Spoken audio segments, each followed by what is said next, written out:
Cup of Tea by Katherine Mansfield. Rosemary Fell was not exactly beautiful. No, you couldn't have called it beautiful.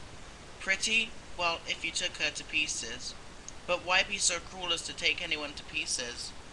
She was young, brilliant, extremely modern, exquisitely well dressed, amazingly well read in the newest of the new books, and her parties were the most delicious mixture of the really important people and artists.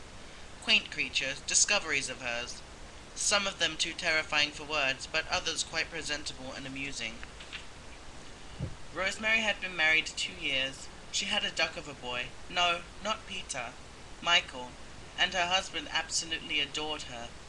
They were rich, really rich, not just comfortably well like someone's grandparents, but if Rosemary wanted to shop to go...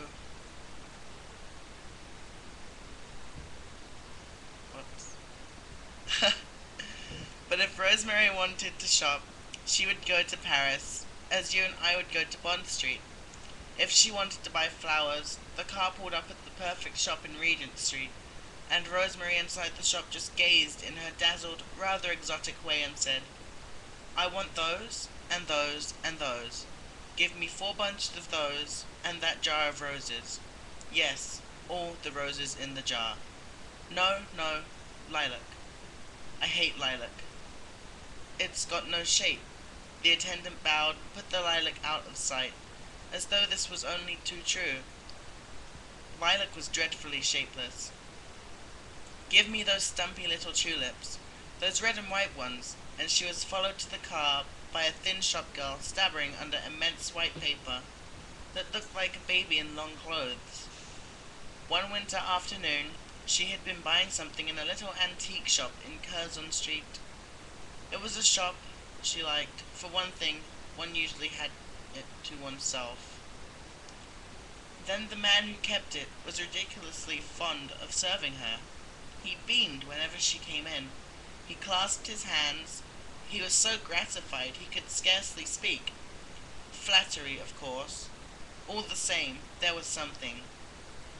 "You see, madame," he would explain in his low respectful tones, "I love my things. I would rather not part with them than sell them to someone who does not appreciate them, and who has that fine feeling, which is so rare."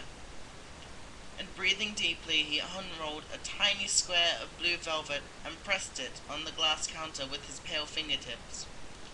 Today, it was a little box. He had been keeping it for her. He had shown it to nobody as yet. An exquisite little enamel box with glaze so fine looked as though it had been baked in cream. On the lid, a minute creature stood under a flowery tree, and a more minute creature still had her arms around his neck. Her hat, really no bigger than a geranium petal, flung from a branch. It had green ribbons, and there was a pink cloud like a watchful cherub floating above their heads. Rosemary took her hands out of the long gloves. She always took off her gloves to examine such things.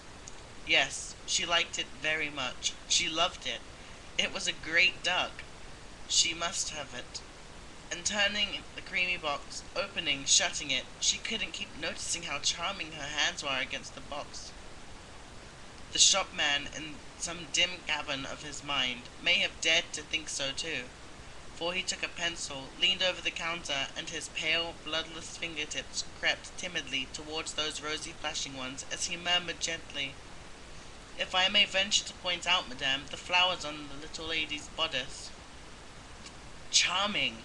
Rosemary admired the flowers, but what was the price? For a moment the shopman did not seem to hear.